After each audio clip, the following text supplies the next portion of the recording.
Toujours du Salon du Cheval de Paris, à Villepinte. Aujourd'hui, c'est la journée tourisme pour nous. Et donc, nous avons demandé à Yannick Guyot de Quella de venir nous parler du syndicalisme autour du tourisme équestre, du syndicat qu'il préside. Peut-être la première chose, syndicat national des entreprises de tourisme équestre, ça vient de quoi? Alors, le syndicat national des entreprises de tourisme équestre vient de quelque chose d'assez ancien, c'est-à-dire que dans le tourisme équestre, à un moment donné, les gens qui étaient du métier, enfin les professionnels qui étaient diplômés, avaient décidé de se réunir pour monter un groupement, en quelque sorte, de gens qui faisaient le même métier et qui voulaient échanger. Et donc, on transformait cette amical entre guillemets, à un syndicat professionnel comme organisation représentative des professionnels du tourisme équestre. L'idée que ça pouvait être une profession date de très longtemps, dans les années 85-90, et c'est dans les années avec la nouvelle loi sur le sport qui fait qu'on a été obligé d'avoir des diplômes pour animer, pour encadrer, a fait qu'on s'est dit il faut qu'on arrive à se défendre quand même et à ne pas se laisser manger par n'importe qui, et que notre métier soit reconnu comme un véritable métier. Et c'est dans les années 95 que l'on a créé carrément le premier syndicat. Et par la suite, on a réussi à obtenir des pouvoirs publics et des ministères, et surtout du ministère du Travail, notre reconnaissance en 2002 comme organisation professionnelle représentative, donc reconnus par l'État et pouvant participer à toutes les commissions, comme la commission paritaire nationale pour l'emploi. Avant de parler de la commission paritaire, qui est importante, c'est quoi le syndicalisme? Alors, le syndicalisme, enfin dans le syndicat que je préside, qui est le syndicat national des entreprises de tourisme équestre, c'est-à-dire que c'est ouvert à tous les professionnels du tourisme équestre. Ils peuvent adhérer sans aucun, et ils auraient même tous intérêt à adhérer. Plus on est nombreux, plus on nous écoute. Et donc, plus on sera nombreux, plus nos partenaires tiendront compte de ce que l'on souhaite pour notre profession, pour notre métier. Il y a qui d'autre comme syndicat? Alors, dans le milieu, enfin disons dans la filière du cheval et surtout des centres équestres, il y a deux organisations de représentants des employeurs. Donc il y a le GHN qui représente tous les centres équestres, plutôt centre club hippique, et le SNET, le SNET, le syndicat qui représente les entreprises de tourisme équestre. Et dans cette même commission paritaire, il y a également toute la représentation des salariés qui sont représentés par les grandes centrales, les 5 grandes centrales qui sont reconnues représentatives des métiers. Est-ce qu'il y a beaucoup de salariés qui sont syndiqués? Alors, hélas, il y a très très peu de salariés qui sont syndiqués. On a des très grosses difficultés, par exemple en région, puisque c'est quand même les CPRE, donc les commissions paritaires régionales, c'est les gens, les socioprofessionnels qui devraient être désignés pour aller juger, par exemple, les examens. Ça veut dire que ne peuvent être, par exemple, juges que des salariés syndiqués? Mais en règle générale, tout ce qui est membre des jurys doivent être désignés par leur organisation professionnelle, que ce soit sur le banc des employeurs comme sur les bancs des salariés. Bon, alors donc on a compris qu'il y a en France, dans le métier des métiers de l'équitation, des syndicats, qu'il y a des syndicats de patrons et des syndicats de salariés, et qu'ensemble, puisque ça s'appelle paritaire, ensemble, ils ont créé une commission nationale paritaire. Ça sert à quoi, une commission nationale paritaire? En 2002, nous sommes rentrés au sein de la commission paritaire. Ça veut dire que tout ce qui concerne l'emploi et les formations, au niveau de la profession, doivent passer par cette commission paritaire qui représente l'ensemble et employeurs et salariés de la branche.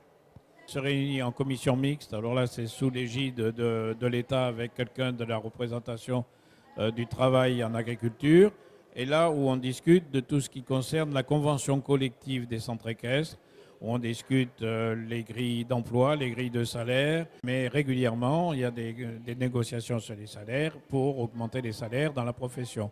Et il est certain, et tout le monde le reconnaît, aussi bien sur le banc des salariés que des employeurs, que si on veut qu'une profession vive bien, il faut que les salaires correspondent aussi au travail qui est effectué. C'est-à-dire qu'on ne peut pas rester sur des salaires minimums dans ce métier-là. Mais d'un autre côté, comme les entreprises, ce n'est pas des entreprises qui gagnent énormément d'argent, il faut arriver à lier les deux choses, c'est-à-dire l'augmentation de salaire et la viabilité de l'entreprise.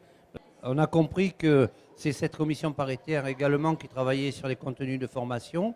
Alors, quel contenu de formation aujourd'hui et quel diplôme spécifique? Ces formations, donc, ce sont des certificats de qualification professionnelle, pour le moment à deux niveaux, c'est-à-dire qu'il y a un certificat de qualification professionnelle qui ne peut être que pour des salariés, c'est le CQP ASA. Avec ce CQP ASA, vous pouvez travailler, mais en tant que salarié. Après, vous avez des certificats de qualification qui permettent l'autonomie, qui est pour le tourisme équestre, le CQP ORE, qui est organisateur de randonnée équestre, qui est aussi le diplôme d'enseignant et du tourisme équestre.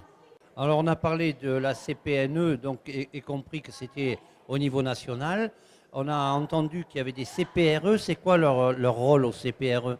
Alors, là, le rôle de CPRE, c'est de mettre en application en région, bien sûr, la politique de la CPNE. C'est-à-dire que leur rôle principal pour le moment, c'est effectivement de mettre en place les formations, de contrôler que les organismes de formation soient tout à fait dans les clous, c'est-à-dire correspondent à un cahier des charges, mettre en place les calendriers d'examen et désigner les jurys des examens une fois que le calendrier a été fait.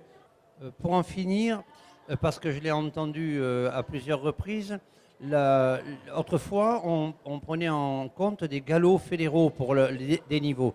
Et je sais que la commission paritaire a mis en place des capacités équestres. Alors c'est quoi la différence entre les deux? Les galops, ce sont des reconnaissances de niveau pour des cavaliers pratiquants. Ce sont des diplômes de pratiquants. Les CEP, c'est des niveaux de capacité, mais des capacités professionnelles. C'est-à-dire que la technique n'est plus la technique d'un cavalier de club, mais la technique d'un futur professionnel. Donc, pour en terminer, peut-être faire la différence donc, avec ces deux diplômes qui sont le CQP ASA et le CQP ORE pour ce qui concerne le tourisme équestre. C'est ce que je disais tout à l'heure, le CQP ASA, c'est l'aide moniteur, c'est l'aide accompagnateur, c'est celui qui, dans une entreprise, va d'abord soigner, puisqu'il est aussi soigneur, va s'occuper des chevaux, mais va pouvoir accompagner des promenades d'une heure à la journée en autonomie, c'est-à-dire il est sous la responsabilité bien sûr du chef d'entreprise, mais il va pouvoir aussi amener des randonnées de plusieurs jours sous la responsabilité de quelqu'un qui va pouvoir le contrôler les soirs à l'étape, etc. Il peut aussi initier, c'est-à-dire transmettre les connaissances de base à un cavalier avant de partir en randonnée. Il va pouvoir lui expliquer un peu comment se manipule un cheval, alors que le CQP OR, c'est un chef d'entreprise ou un cadre déjà d'entreprise qui va être capable d'organiser, c'est-à-dire d'organiser de A à Z une randonnée, c'est-à-dire partir de rien, partir avec sa carte et voir un petit peu les itinéraires, voir au niveau sécurité, voir au niveau réglementaire, savoir aller contacter les mairies. Et lui, il peut enseigner l'équitation pour aller vers la pleine nature, c'est-à-dire il ne va pas enseigner l'équitation sportive, mais il va pouvoir initier un cavalier, un non-cavalier, jusqu'à l'autonomie en extérieur. Ce qui nous concerne à nous, à tout à l'heure, puisqu'on se retrouvera avec un autre professionnel. Bye bye.